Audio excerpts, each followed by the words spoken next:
Muchas gracias, buenas tardes a los compañeros de la mesa y a todos los que están aquí presentes. Gracias al comité organizador por la invitación.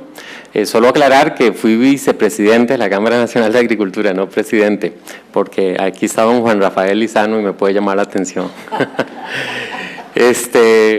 Bueno, vamos a hablar un poco del tema del banano, efectivamente, y cuál ha sido el proceso que tuvimos con el tema de la indicación geográfica. Lo primero que hay que tal vez iniciar diciendo, bueno, es que el banano, las primeras exportaciones se dieron en el año 1882. Luego otro hito fue la creación de Corvana en Advana, luego Corvana en 1971, y como escuchamos en la charla de la mañana del ICAFE, es interesante ver cómo el Estado de Costa Rica se ha preocupado por tener una mayor intervención en aquellos productos que han sido estratégicos, como lo son el café, el banano, la caña de azúcar y recientemente está Corfoga, etcétera. Es decir, el Estado ha intervenido creando instituciones que ayuden a coordinar los sectores que son estratégicos para la economía nacional. Entonces, lo mismo que escuchamos en la mañana para el café, lo estamos viendo también para el tema del banano. Y bueno, y algo importante no olvidar es que entre 1992 y el año 2009 nos vimos envueltos en lo que hemos llamado la guerra del banano, en el cual nuestros países de América Latina básicamente tuvimos que combatir las restricciones proteccionistas de la Unión Europea, y esto es el contexto en el cual nos va a servir de referencia, ¿verdad? Porque ellos querían proteger sus producciones agrícolas y nosotros, donde tenemos ventajas comparativas, pues queríamos abrirlas, ¿verdad? Y esta es una de las paradojas del libre comercio, ¿verdad? En el cual siempre las economías más desarrolladas buscan proteger, hablan de libre comercio, pero en bienes industriales y en bienes agrícolas tienen una política proteccionista, y contra eso tenemos que jugar en el mundo, ¿verdad? Así que a veces la cancha no está muy pareja, que digamos. En términos de exportaciones, podemos ver que más o menos siempre hemos producido en los últimos años más de 100 millones de cajas. Actualmente en el 2013 110 millones de cajas, o sea que la producción es importante, pero señalar que esta producción la tenemos en menos de 1% del territorio nacional. De hecho, con la guerra del banano perdimos 10.000 hectáreas, 5.000 en la zona sur y 5.000 en la zona atlántica. Y la expectativa no es crecer en territorio, sino mejorar la productividad. En eso es en lo que estamos trabajando actualmente. Nuestros mercados de exportación los tenemos muy claramente identificados: Estados Unidos, costa este, y luego la Unión Europea, centro y norte. Que no quiere decir que no exportemos a veces a Italia y a otros países, pero básicamente estos son mercados de alto precio. Es decir, Costa Rica, por las cargas ambientales y sociales que tenemos a la hora de producir banano, comparados con nuestros competidores de América Latina, no podemos ir a exportar a cualquier mercado. O sea, nuestros mercados son mercados de precio alto. Y esto implica que tenemos que adaptar nuestra estrategia de mercado y comercialización a esa realidad. Vemos aquí, por ejemplo, ya con datos de la sección de estadísticas de Corvana, que nuestros mercados son Estados Unidos y la Unión Europea, donde básicamente un 40-41% va a los Estados Unidos y un 48% va a la Unión Europea. Tradicionalmente ha sido un 50 y un 50%, pero digamos esto se ha venido modificando paulatinamente, dado que, por ejemplo, tenemos competidores en Guatemala, que por ejemplo están muy cerca geográficamente a los Estados Unidos, son zonas de alta productividad y sus costos de operación son efectivamente muy reducidos comparados a los de Costa Rica. Por otro lado, con los acuerdos de asociación, tal y como hablamos en la mañana, que lo mencionó doña Cinia Chávez, los acuerdos de asociación crean comercio y desvían comercio. Entonces, en el caso del acuerdo de asociación con la Unión Europea, pues, digamos, se ha consolidado nuestro flujo comercial, pero además nos ha permitido incrementarlo, digamos, proporcionalmente en relación con Estados Unidos. Y sobre todo porque tenemos un proceso de desgravación arancelaria que en estos momentos uno de nuestros principales competidores, como es Ecuador, no lo tiene, porque están apenas en las negociaciones y nosotros desde el año anterior suscribimos el acuerdo de asociación que está vigente. Bueno, de lo que exportamos a Centroamérica, por ejemplo, en las negociaciones comerciales que recién llevamos a cabo con esta región, Costa Rica tuvo una gran participación y fuimos muy activos en eso, precisamente porque, por ejemplo, del banano que se exporta a la Unión Europea, el 71% es de Costa Rica, lo cual implica que nosotros teníamos más intereses comerciales y estratégicos que el resto de países en esa negociación. Eso hizo que Corbana, así como ICAFE y como Laica, siempre coordinados con la Cámara Nacional de Agricultura, tuviéramos una presencia permanente en esas negociaciones comerciales. Igual, uno de los temas que tenemos en el mercado bananero es que, bueno, tenemos marcas muy consolidadas por parte de las comercializadoras internacionales que también están presentes en Costa Rica, no solo exportando, sino que también producen, o sea, son parte de la estructura productiva nacional, y entonces eso hace que incluso las políticas públicas tengan que tener ese factor en cuenta. Tenemos a Chiquita, está Dole, Standard Fruit Company y Del Monte con Bandeco, ¿verdad? Y bueno, la empresa irlandesa Fifes, que también tiene presencia en el país. Entonces el tema aquí es cómo generar, digamos, cómo potenciar la marca Banano de Costa Rica cuando hay en el mercado internacional consolidadas marcas muy reconocidas, por ejemplo Chiquita, pagan $2 o $3 más por sobre el resto de las marcas que se conocen en el mercado. Entonces potenciar el banano de Costa Rica teniendo presente los intereses de las empresas comercializadoras internacionales, que además no solo se ubican en Costa Rica, sino que se ubican en toda América Latina y están en otras regiones del mundo, pues es todo un reto, ¿verdad?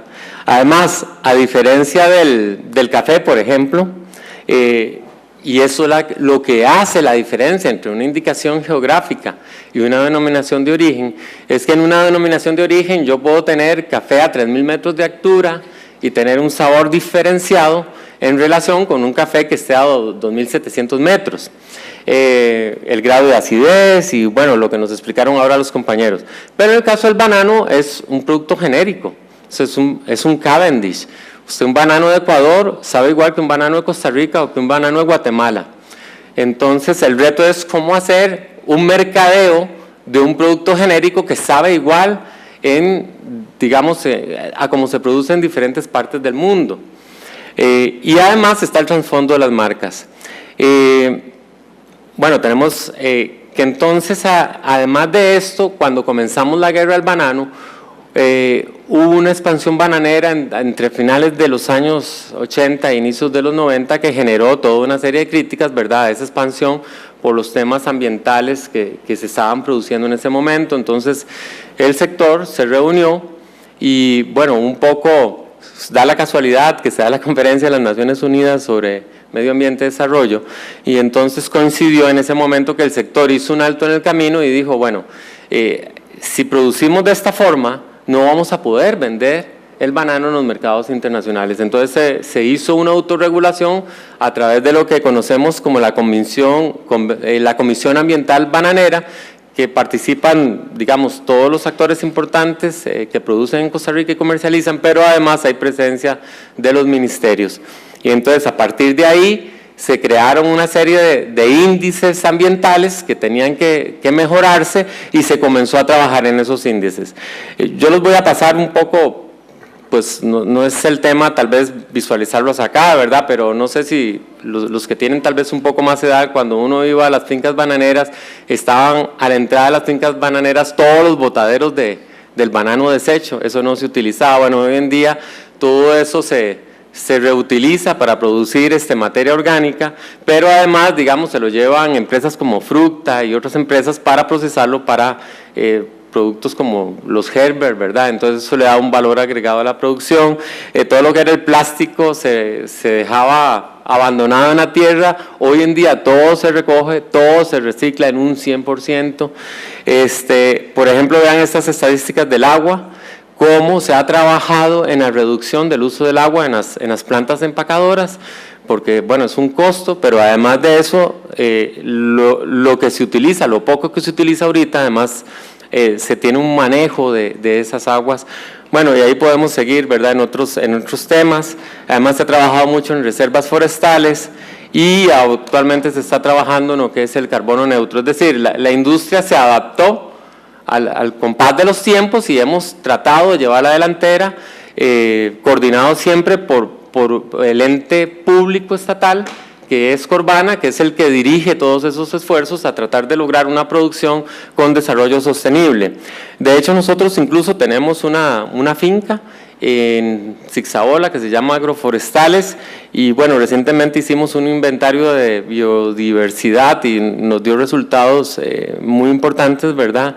Y todos esos son esfuerzos que estamos tratando de hacer en el sector por ir mejorando en estos aspectos.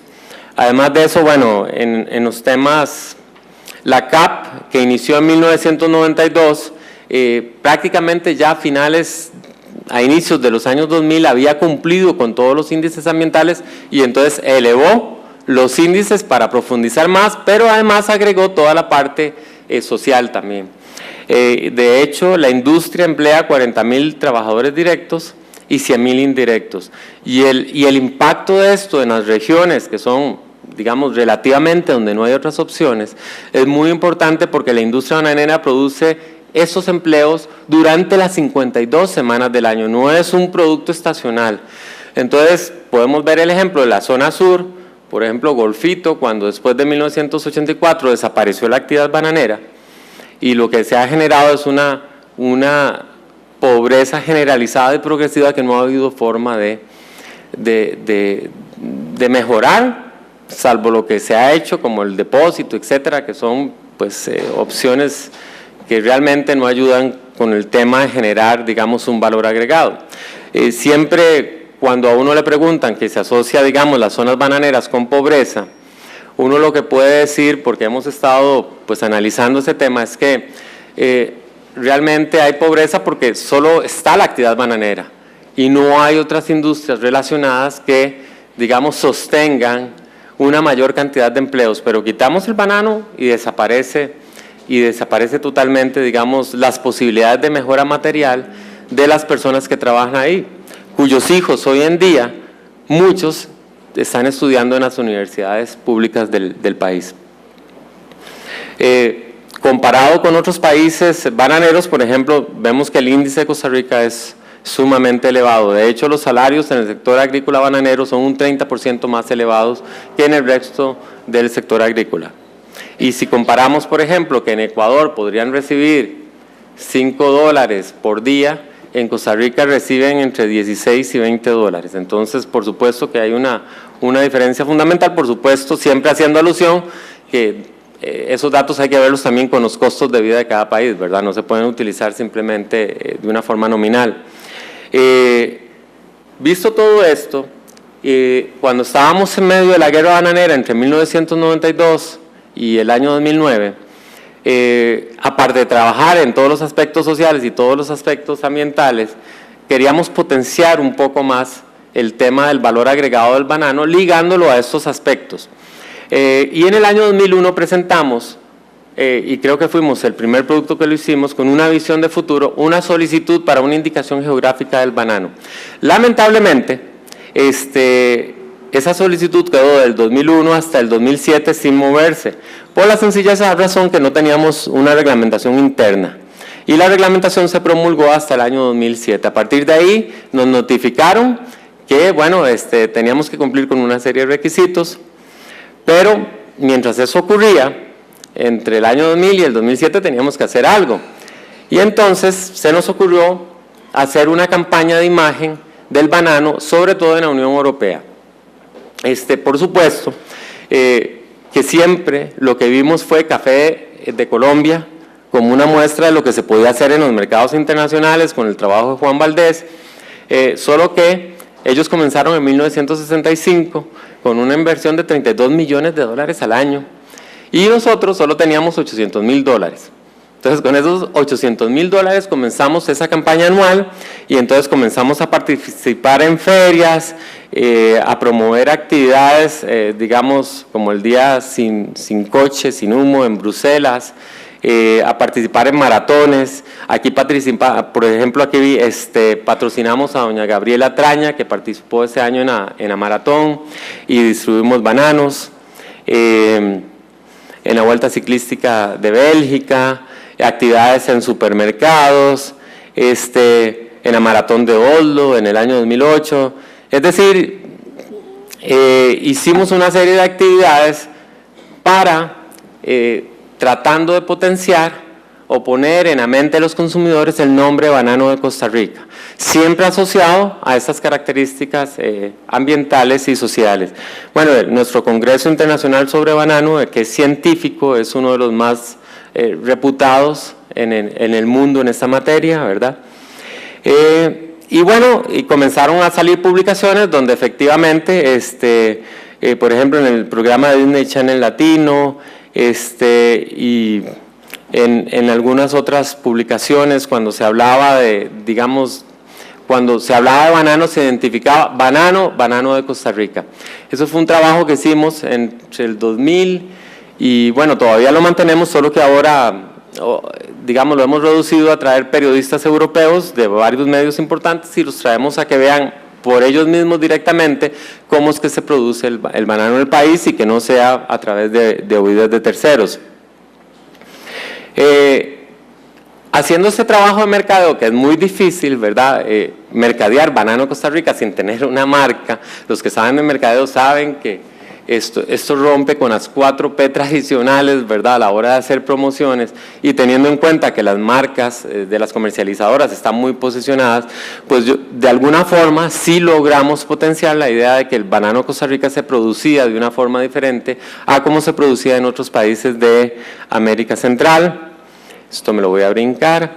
Y entonces, ya cuando reiniciamos el tema de la IG en Costa Rica, pues nos tocó hacer una serie de estudios, porque no fue un proceso largo, ¿verdad? Realmente el registro en esto es muy estricto. Por ejemplo, contratamos al Centro de Investigaciones Históricas de la UCR, que hicieron todo el estudio histórico-cultural que tuvimos que presentar. Luego la Escuela de Tecnólogos de Alimento hizo un estudio sobre las características físico-químicas del banano. Corbana aportó todo el manual técnico de cómo se producía y además los requisitos que tenemos en la Comisión Ambiental Bananera que tienen que cumplir las fincas productoras de banano para que la CAP no le haga observaciones, porque en Corbana tenemos inspectores que van y revisan en las fincas que eso se cumpla. Evidentemente, entonces, todos estos estudios los tuvimos que presentar, fue un proceso largo y además, que no lo han dicho los compañeros, el registro público contrata a un ente externo que verifique todo lo que presenta, que se presentó en la OIG. Esta IG a cargo de la Corporación Bananera Nacional como ente público que tiene cobertura sobre todo el país. ¿De acuerdo? Que es una característica que tenemos. Entonces, esta IG va a estar a nombre de Corbana y que es la que hemos visto, Banano de Costa Rica, y que nosotros lo promovemos como el mejor del mundo. Tuvimos que quitarle el mejor del mundo cuando lo inscribimos, ¿verdad? Porque es algo pues demasiado genérico que no nos permitieron inscribir y no creo que les vaya a gustar a los competidores. Luego, además de inscribirlo en Costa Rica, esto fue en el año 2010, lo presentamos para inscripción dentro del Convenio de Lisboa. Y está inscrito ya como indicación geográfica dentro del Convenio de Lisboa, pero adicionalmente, por supuesto, en el proceso de negociación de la Unión Europea fue una de nuestras peticiones al Ministerio de Comercio Exterior que se incluyera dentro del anexo de reconocimiento de IGs.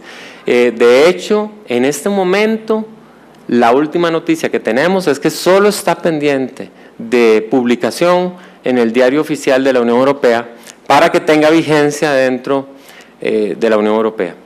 Entonces, cuando esto ocurra, ya hemos estado mandando cartas a nuestro Ministerio de Comercio Exterior para que en cuanto esté publicada, por ejemplo, comencemos a tomar medidas legales contra aquellos que usan el tucán de Costa Rica y lo utilizan ¿verdad? Estos son sobre todo marcas ecuatorianas, ¿verdad? Pero nos copian mucho. Y entonces, para ya comenzar a proteger la IG en el ámbito de la Unión Europea, ¿verdad? Porque no ha sido, incluso ha sido, por ejemplo, para el suscrito muy desagradable estar en Bruselas. Me acuerdo que estábamos en el acuerdo de asociación negociando todos los temas, nosotros por supuesto haciendo lobby junto con los miembros de la Cámara Nacional de Agricultura. Va uno al supermercado, a uno que está en la Gare du Nord, digamos que estaba ahí al costado, y llega uno, compra bananos, yo lo compré para ver el precio, ¿verdad? Y decía banano de Centroamérica. ¿Cuál banano de Centroamérica? O sea, es decir, los europeos entonces toman nuestro banano y le ponen banano de Centroamérica, o otra cosa que hacen es que ponen banano de Costa Rica de rótulo y luego uno va y ve que está mezclado con bananos de otros países. Entonces todo eso es lo que buscamos proteger con AIG. Evidentemente, una vez que esté inscrito en la Unión Europea y no sabemos si vamos a pasar por algún proceso legal, ¿verdad?, de parte de las comercializadoras internacionales, esperemos que no, tenemos que hacer un trabajo de vincular esa IG que tiene Corbana con los supermercados y con los proveedores. Ese será un trabajo un poco extenso, pero bueno, es la fase que sigue para poder potenciar la IG que con tanto esfuerzo hemos inscrito en el país y que estamos a punto de que sea publicada en la Unión Europea. Evidentemente hay muchos retos, ¿verdad?, que es la promoción de banano de Costa Rica como una IG que puede convivir perfectamente con las marcas comerciales, no son excluyentes, ¿verdad? Lo único es que habría que ponerle un sello adicional y eso siempre tiene un costo. Nosotros en el sector bananero estamos, pues, parte de la institucionalidad es invertir en investigación, innovación y desarrollo, y todo lo dirigimos a procurar aumentar la productividad del país. Y por supuesto hay un factor externo que ya no depende propiamente del sector, que es todo el tema de infraestructura. O sea, sin un muelle eficiente, sin carreteras y sin que nos aumenten más los costos de producción, es muy difícil insertarnos en los mercados internacionales. Yo lo primero que le digo a los estudiantes de posgrado que están conmigo en comercio internacional es: el comercio internacional no es un cuento de hadas, es un mundo salvaje. O sea, no es un mundo ideal, es un mundo donde se compite por costos, y todo lo que es el fair trade, o sea, es muy bondadoso, pero cuando hubo la crisis económica en Europa, lo primero que se dejó de pagar fue el fair trade. O sea, esas son las realidades a las que nos enfrentamos. Entonces, nosotros tenemos que seguir trabajando en la productividad, porque aumentando la productividad disminuimos costos, y siempre trabajando con las instituciones gubernamentales, ¿verdad?, porque hay factores que no dependen de uno, que pueden aumentar los costos, y a veces es muy bonito hablar de una serie de leyes, pero si esas leyes no están en relación con lo que estamos haciendo, y básicamente siempre digo algo: nosotros tenemos un modelo de desarrollo. Es un modelo de desarrollo basado en las exportaciones y en la atracción de inversiones. Entonces no podemos estar aprobando leyes que anulen este modelo de desarrollo, porque si no vamos a seguir haciendo lo que dicen los economistas, don Eduardo Lizano Fáez, ¿verdad?, que estamos en un nadadito de perro en medio del río y nunca ni avanzamos ni retrocedemos. Entonces, si tenemos un modelo de desarrollo económico, el modelo jurídico tiene que estar adaptado a ese modelo de desarrollo. Si no, vamos mal, ¿verdad? Entonces, un poco estos los temas que iba a conversar, y espero que haya sido de su interés. Muchas gracias.